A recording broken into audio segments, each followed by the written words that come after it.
The last thing you want to hear when you need your auto insurance most is a robot with countless irrelevant menu options. Which is why with USAA Auto Insurance, you'll get great service that is easy and reliable, all at the touch of a button. Get a quote today. Restrictions apply.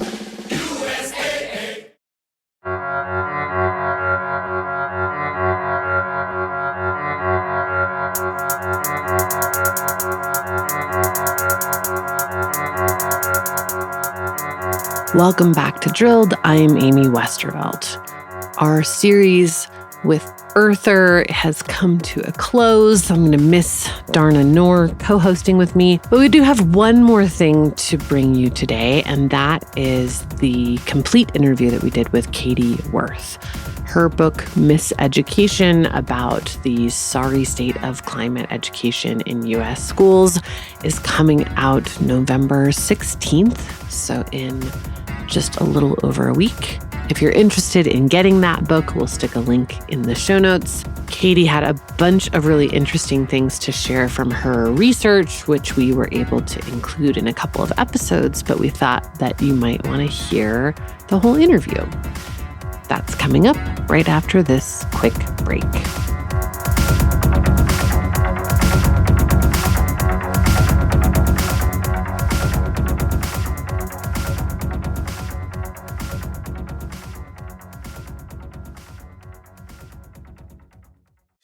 Hey, it's Paris. You know I love sparkly things, right? Like stars. Duh. And thanks to Hilton and AutoCamp, I just slept under them. Picture me serving looks by the fire outside my luxurious Airstream, making s'mores with the kids, while a national park is our backdrop. The great outdoors meets Hilton hospitality. That's hot. Explore all the new ways to stay at Hilton.com. Hilton for the stay. It's summer. Time to enjoy long days, lazy nights, and great food. Because Uber Eats has deals all summer long. So, when hunger strikes, don't sweat it. Delicious deals are just a tap away on Uber Eats. Enjoy all your favorite grocery items delivered straight to you. Get ice cream, soda, and snacks from your favorite stores like Wegmans and CVS and make the most of every moment. Now that sounds like a good summer. Order now on Uber Eats. Terms apply. Product availability varies by region. See app for details. So I was thinking it'd be good to have you start by just talking a little bit about what got you interested in this particular subject in the first place. So I got interested, a few years ago, my colleague Michelle Meisner and I went to the Marshall Islands because we were doing a story about climate change and children, and we wanted to go somewhere where the effects were already very visible because we were doing a film. We wanted to capture it.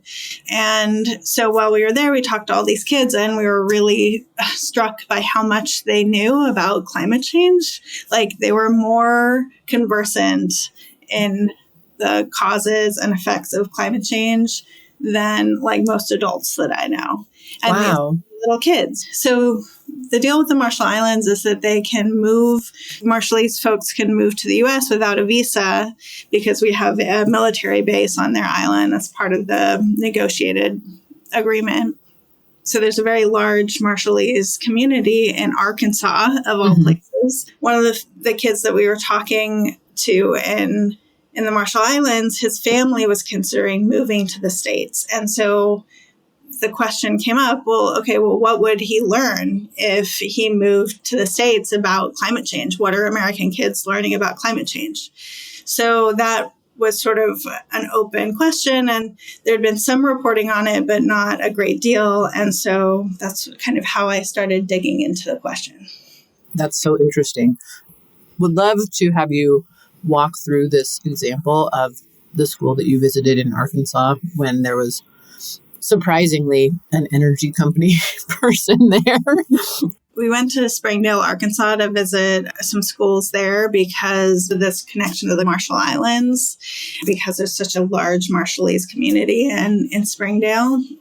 And so I went and visited a few different schools, and one of them was a middle school, and I started talking to the science teachers, and in walks this lobbyist for the oil and gas industry.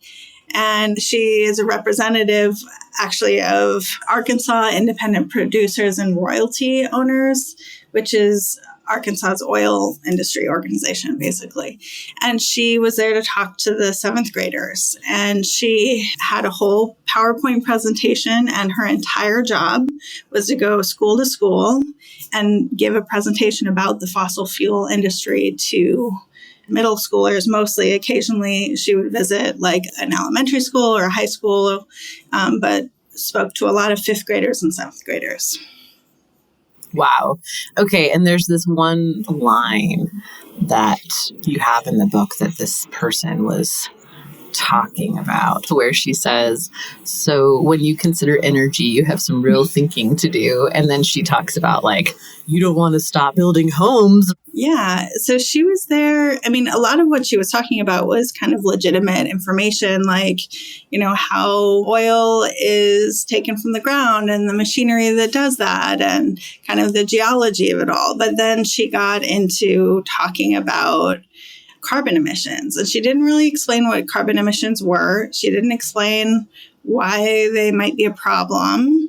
She said that it would be a problem, but she didn't explain anything about global warming or climate change, but instead immediately launched into this list of all the problems that exist with all of the different fuels. So like solar, if it's cloudy, you don't get energy, and wind mills kill birds and so on.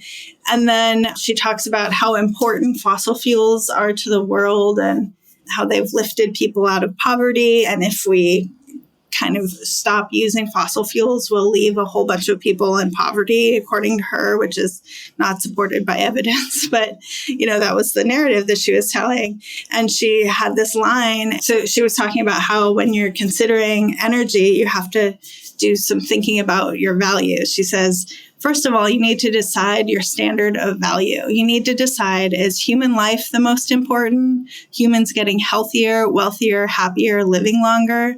Or is pristine nature more important? Do we want to quit building new houses, stop getting stuff out of the ground? Do we want to leave it exactly as it is? Because that would be difficult. Thankfully, we don't have to choose in this country. We are working in a happy medium at this point. So, wow. It's such a happy medium. I actually later on today have to evacuate because of the wildfires around me. Happy medium. Sorry to hear that. It's fine. I'm curious to hear just, you know, what you thought when you heard this, and whether whether that class's teacher or any of the kids like had any kind of pushback to what she was saying. None of the kids asked any questions. The only question I remember them asking was how much they might be able to make if they worked for the industry, like worked for the oil and gas industry. And she said it might be $100,000. And they were just like, whoa. And that, you know, they didn't ask any questions. She also, you know, that part wasn't set up for questions. She just kind of railed through this, like, do we want pristine nature? Do we want humans to prosper? Which one would you choose? Thankfully, we don't have to choose. Let's move on. You know, so there was like this kind of major question raised and then resolved immediately. And then she moved on, and the teacher was very deferential to her. So of course the students were too. That's so interesting. So actually, I wanted to ask you about whether you, in the course of reporting this book, got a sense of how U.S. schools became so kind of susceptible to industry influence. I remember talking to one person who was like, look, I barely have 3 minutes in the day to pee. So if somebody sends me this lesson plan and it's like really well produced and looks very professional, I might use it, you know, and it's relevant to my students, you know, like it's not really on teachers, you know, it shouldn't necessarily be on teachers to make sure, you know, to like, I mean, well, maybe it should. Obviously, they should check their sources and so on. But like, these are things that are meant to look professional, and they usually do. Some of them are like outright climate denial, but then there's a lot of materials that are much subtler. And, you wouldn't necessarily catch if you weren't like really looking for it. So, for example, there's an organization called the National Energy Education Development Project, NEED, and they have their whole purpose is to create educational materials about energy, which seems like a good thing, and they talk about energy conservation. They talk about all kinds of energy, including some renewables, which like in theory sounds like a good thing, but they are sponsored by all of these energy companies. And some of them are, wind or solar companies, but most of them are fossil fuel companies. And that's how they get the vast majority of their budget. And so they told me that they aren't influenced by their sponsors. But then if you actually look at the materials they produce, it's really industry friendly. And so, like, for example, they have these packets of activities and lessons for different age groups about all the different energy sources. And there's like 14 pages of information and activities about petroleum. Mm-hmm. Nowhere in those materials is carbon dioxide mentioned. Climate change isn't mentioned. And the only environmental impacts are that they do talk about environmental impact, but what they talk about is water pollution or air pollution. Mm-hmm. And then they say, yeah.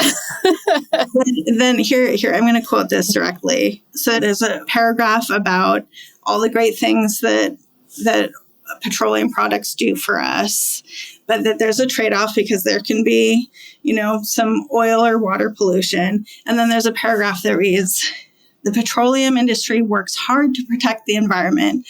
Gasoline and diesel fuel have been changed to burn cleaner, and oil companies work to make sure that they drill and transport oil as safely as possible. Wow. So what's that saying is like, don't worry about it because the petroleum industry cares so much about it and they're working really hard to protect the environment. And so everything's fine, There's this problem, but they're taking care of it. Right. And basically every non-renewable resource discussed in these materials presents it that way. And, like everything's taken care of. Yes, there's problems. You might have heard about them, but don't worry. It's all being taken care of. And that has this effect of leaving children with the feeling like it almost inoculates them. So when they hear about an oil spill, they're like, oh yeah, I learned about that. But like, fortunately, there's ways to take care of it.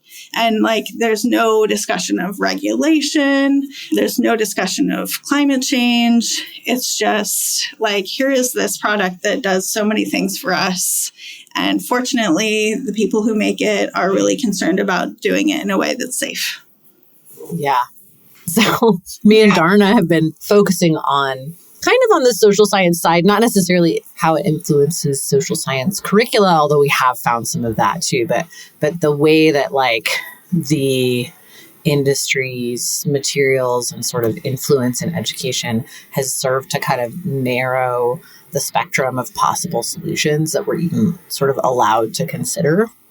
Yeah. And I'm curious if you find that to hold up in what you've seen too. Yeah, I mean, I think that's the end goal of all of this is to stymie action on climate change so that the trillions of dollars worth of fossil fuels that are underground can be removed before the regulation happens and sold and turned into profit, right? So that's their goal. And it was laid out in that victory memo. They said that the goal was to stop the Kyoto Protocol from being implemented and to ward off future efforts like Kyoto. Yeah. And, they've mission succeeded. Accomplished. Yeah. Exactly. Victory indeed. Yes. And what I found in my reporting was that, they've managed to turn climate change into a political issue in science classes and in schools. And ideally we would like to think of science as, it's this scientific process, it's unimpeachable, and that you're going to go to school and you're going to learn something about how the world works and not as this political thing. But this particular issue is very political, and it shows up in this political way all over the place in schools. So an academic standard is the state's expectation of what a student will learn in each class. So like a history standard might say that like in 10th grade, you learn about the Great Depression and the New Deal or whatever. They have their science standards as well. And in some science standards, they talk a great deal about climate change, but in other states, it's absent. Totally, kids don't learn anything about climate change in school. And, and one would say that climate change is, the defining issue of this century, but in 30 states, climate change doesn't show up in any civics class standards. What's crazy about that to me, though, too, is that this year, and unfortunately it's not coming out until March 2022 or something, is the first time that they're having social scientists and political scientists do a working group of political scientists and social scientists to do a report on like that aspect of acting on climate for the IPCC. And I'm just like, how is it like 2021 and we're just now being like, oh, actually, there's this whole other component. Right. Yeah. And it's like, it does show up in science class, but, ultimately, you don't necessarily have to understand the exact mechanism of climate change to understand that it's a big problem that we need to solve and that we need to prepare for, right? And that is going to define our century. So, it should show up. It should show up in classes from kindergarten through college, obviously in developmentally appropriate ways. And, kids should be asked to think about what action, if any, is appropriate and kind of what solutions might exist, which is not a science question so much as it is a social science question. Right. What was like the most surprising thing that you found in researching the book, or the thing that's really stuck with you? Well,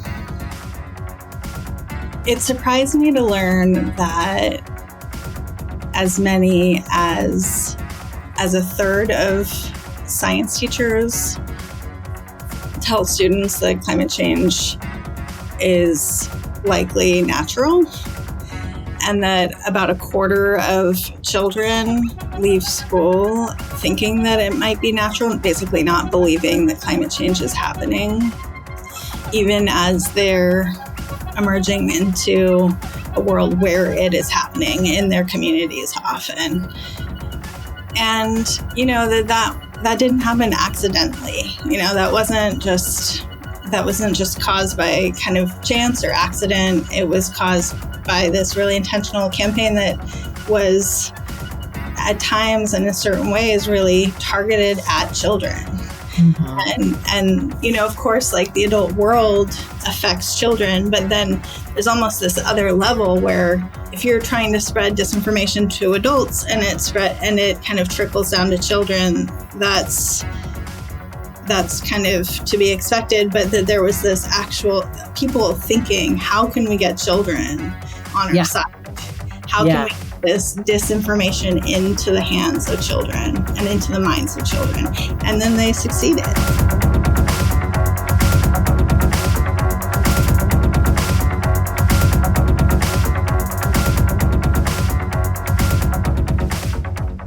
It for this time. Thanks for listening. We are working on bringing you the next couple of segments in our gas season 6, The Bridge to Nowhere. We'll be bringing you those over the next few months, along with some additional bonus episodes along the way. Make sure you're subscribed so you don't miss any of it. Thanks for listening, and we'll see you next time.